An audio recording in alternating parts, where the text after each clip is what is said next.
सत्साई भगत जी, मैंने 6 महीने पहले ही नामदान लिया है। मेरे 2 बच्चे हैं। मेरे पति की मृत्यु हो चुकी है। वर्तमान में मेरे 2 व्यक्तियों के साथ शारीरिक संबंध हैं, वो भी शादीशुदा हैं। उनमें से एक मुझे बहुत चाहता है। मैं विरोध भी नहीं कर पा रही हूँ क्योंकि पति की मृत्यु के बाद उन्होंने मुझे बहुत सहारा दिया। मैं नामदान केंद्र पर जाकर वहाँ से गुरुजी से प्रार्थना लगवाने ही वाली थी, तभी मुझे किसी ने बताया कि समस्या के लिए आप केवल पवन दास से बात करो। क्या गुरुजी की भक्ति में ये सब चल सकता है?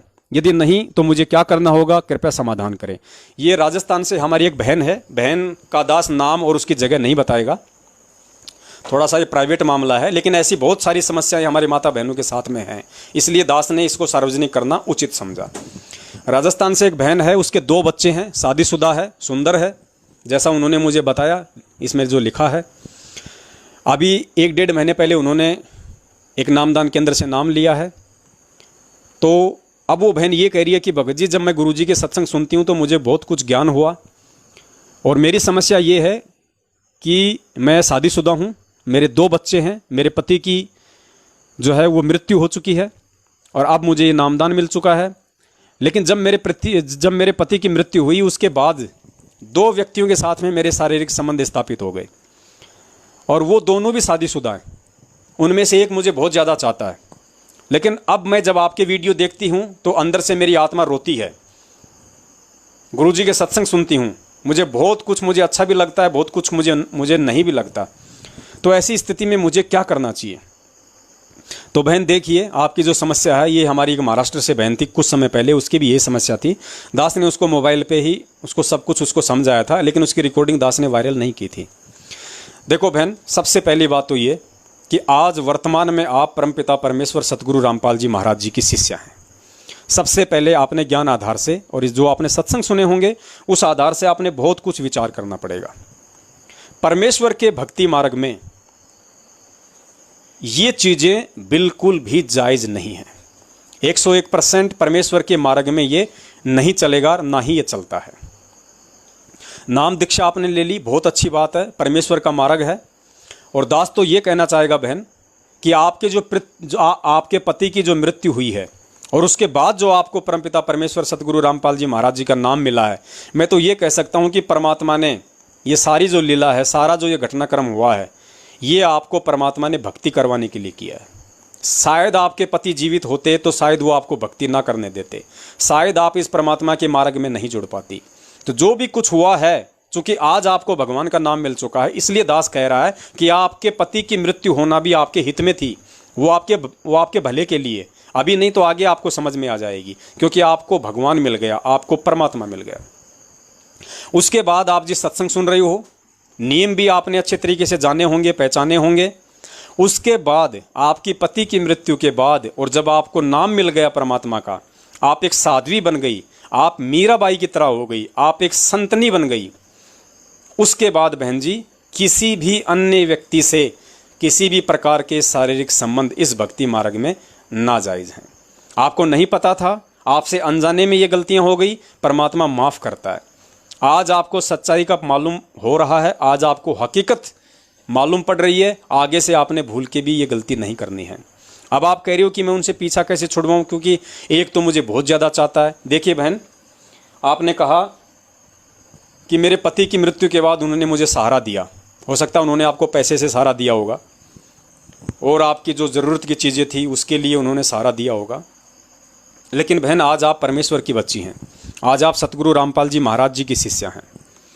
आपने सोचना पड़ेगा, वो दोनों व्यक्ति शादीशुदा हैं जिनके आपके साथ में शारीरिक संबंध हैं, और आपके पति की मृत्यु के बाद यदि उन लोगों ने आपको सहारा दिया है तो बहन जी, जाहिर सी बात है वो दोनों आपको हृदय से नहीं चाहते, वो दोनों आपको दिल से नहीं चाहते। वासनाग्रस्त होके, काम वासना के वशीभूत होके उन लोगों ने आपके साथ में ये शारीरिक संबंध स्थापित किए हैं। उन्होंने आपकी जो भी आर्थिक मदद की है, जो भी अन्य किसी सामान से आपकी मदद की है, उन्होंने सिर्फ अपने स्वार्थ के लिए, सिर्फ वासना की पूर्ति के लिए, काम वासना की पूर्ति के लिए, क्योंकि वो दोनों शादीशुदा हैं। इसलिए उनका जो सहयोग है वो निस्वार्थ नहीं है, वो स्वार्थपूर्ण है। उन्होंने अगर आपकी हेल्प की है पैसे से या सामान से, तो बहन जी उसके बदले उन्होंने आपसे शारीरिक संबंध भी तो स्थापित किए हैं। तो नादानी आपकी भी थी, और वो तो जगत वाले हैं, उनको तो मैं कही क्या सकता हूँ। मैं तो ये कह सकता हूँ कि उनकी जगह अगर मैं भी होता और मुझे ये परमात्मा का नाम नहीं मिला होता, तो शायद बहन जी मेरी भी वही हालत होती, चाहे मैं शादीशुदा होता या ना होता, क्योंकि ये काल भगवान की नगरी है। इसलिए दास उनको दोष नहीं दे सकता, क्योंकि वो नहीं, उनके अलावा अगर और भी कोई होता, उसको भी मौका मिलता, तो वो भी यही काम करता, चाहे वो शादीशुदा होता या ना होता। 99% लोगों का इस दुनिया में यही हाल है। तो बहन जी अब आपने उन लोगों से अगर संबंध रखना है तो सिर्फ और सिर्फ भाई और बहन का संबंध रखना है। आप उनकी बहन बन के रहिए, उनको आप अपना भाई बना के रहिए। आप उनको स्पष्ट बोल दीजिए, चाहे आप उनको फोन करके बोलिए, चाहे आप उनको अपने पास में बैठा के बोलिए। आज से आपके और उनके संबंध इस परमेश्वर के मार्ग में आने के बाद भाई और बहन के हो जाने चाहिए। उनको स्पष्ट बोल दिए कि देखिए भाई, मुझे पहले ज्ञान नहीं था, मैं अज्ञानता में जी रही थी, मेरी भी युवा अवस्था थी, मैं भी काम वासना से प्रेरित थी, और आप लोगों के साथ में किसी भी तरीके से मेरे संबंध स्थापित हो गए। लेकिन आज मुझे परमपिता जो परमेश्वर है, आज मुझे उनका मार्ग मिल गया, आज मुझे उनके सत्संग मिल गए, मुझे अच्छे बुरे का मुझे ज्ञान हो गया। अब मैं ये महागलती नहीं कर सकती, मैं पाप की भागण नहीं बन सकती। आज के बाद यदि आप लोगों ने मेरे से कोई संबंध रखना है, सिर्फ भाई और बहन का, धर्म के भाई और बहन का संबंध होगा। इसके अलावा किसी भी प्रकार का कोई गंदा संपर्क आप और हमारे बीच में नहीं होगा। आपने उनको स्पष्ट बोलना पड़ेगा, क्योंकि वो अपने स्वार्थ के लिए आपसे जुड़े हुए हैं, वो सिर्फ काम वासना से प्रेरित होकर आपसे जुड़े हुए हैं। फिर भी आपको लगा है कि वो नहीं मानने वाले हैं, तो फिर आपके पास में एक और तरीका है, वो तरीका आप जी अपना सकती हैं। सबसे पहला तरीका आपके पास में ये है, आप उनको ये बोलिए कि देखिए, या तो आप लोगों को मेरे साथ में शादी करनी पड़ेगी, या फिर आप लोगों ने मेरे साथ ये गलत रिश्ता बिल्कुल समाप्त करना पड़ेगा। तो शादी बहन वो आपसे वो कर नहीं सकते किसी भी कीमत के ऊपर, क्योंकि उनको समाज में ज़्यादा डर है। वो दोनों शादीशुदा हैं, उनको ज़्यादा डर है समाज में, वो किसी भी कीमत पे आपसे शादी नहीं करेंगे। और उनसे सत्साई पुण्यात्माओं, बीच में थोड़ा डिस्कनेक्ट हो गया था, वापस जोड़ा परमात्मा ने। तो वो सामाजिक लोग हैं, वो आपसे शादी नहीं करेंगे। और हो सकता है उनमें से अगर किसी ने कह भी दिया कि ठीक है मैं तुमसे शादी करने को तैयार हूँ, तो ध्यान रखना बहन जी, कोर्ट मैरिज नहीं करनी, लव मैरिज नहीं करनी। वो कोर्ट मैरिज कर लेगा, किसी के बाप को पता नहीं चल देगा, फिर आपका वो शारीरिक शोषण करता रहेगा, आप दुखी रहेंगी, परेशान रहेंगी। इस परमेश्वर के मार्ग में आप परमात्मा की दोषी बनी रहेंगी। आप उनको कहिए कि शादी करूंगी, समाज के बीच में करूंगी, मेरे रिश्तेदार होंगे, आपके सब रिश्तेदार होंगे, उस तरीके से मैं शादी करूंगी। तो बहन जी वो जिंदगी में आपसे तैयार नहीं होंगे। उसके बाद भी यदि वो नहीं मानते हैं, यदि किसी प्रकार की कोई ऐसी यदि वो हरकत करते हैं, तो आपके पास में सीधा सीधा सा साधन है, आप जी थाने में जाइए, उनको पहले बोल दीजिए कि आज के बाद अगर आपका मेरे पास में फ़ोन आया तो मैं सीधा सीधा मैं थाने में जाऊंगी, आपके खिलाफ में रिपोर्ट करूंगी। जितने दोषी आप हैं उतनी दोषी मैं हूं, हम दोनों बराबर के दोषी हैं।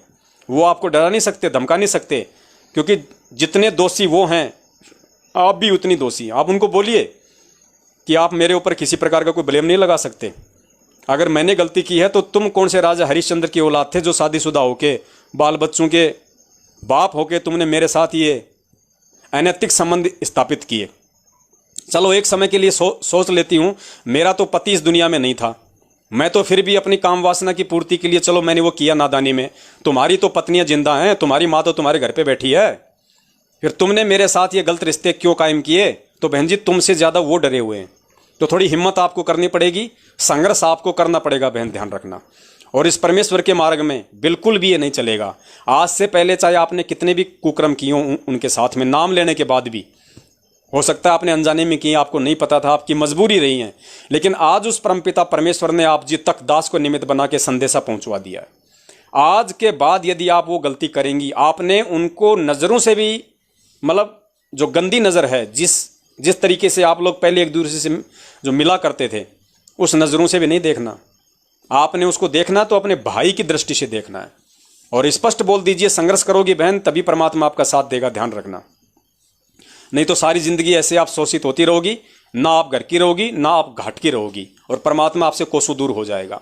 और अगर आपके बात समझ में आ गई है तो बहन अभी और इसी वक्त जहां आपने घर में परमपिता परमेश्वर सतगुरु रामपाल जी महाराज जी का दरबार बना रखा है।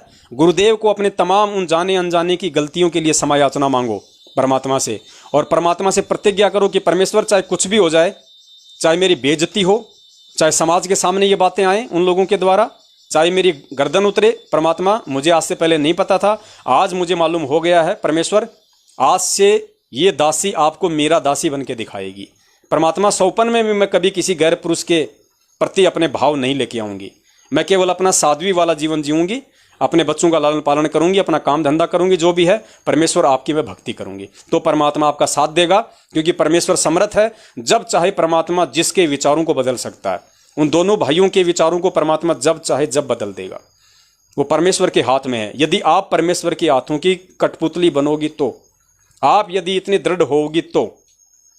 और फिर आपने कहा कि मैं तो नामदान केंद्र पे जा ही रही थी इस समस्या के समाधान के लिए, गुरुजी से प्रार्थना लगवाने के लिए। तो बहन जी मैं तो ये कहूँगा कि ये आपका सौभाग्य है कि आप नामदान केंद्र पे गुरुजी से प्रार्थना लगवाने के नाम पे नहीं गई। अगर आप नामदान केंद्र पे चली जाती और अपनी ये बातें आप उनको बताती, तो बहन मैं दावे के साथ में कह सकता हूँ 2 कसम तो आपके पहले थे, तीसरा कसम वो नामदान केंद्र वाला और खड़ा हो जाता, तीसरा कसम आपका वो और खड़ा हो जाता, क्योंकि ये सभी के सभी लोग काल भगवान के एजेंट हैं। वासना इनके अंदर एडी से लेके चोटी तक भरी है।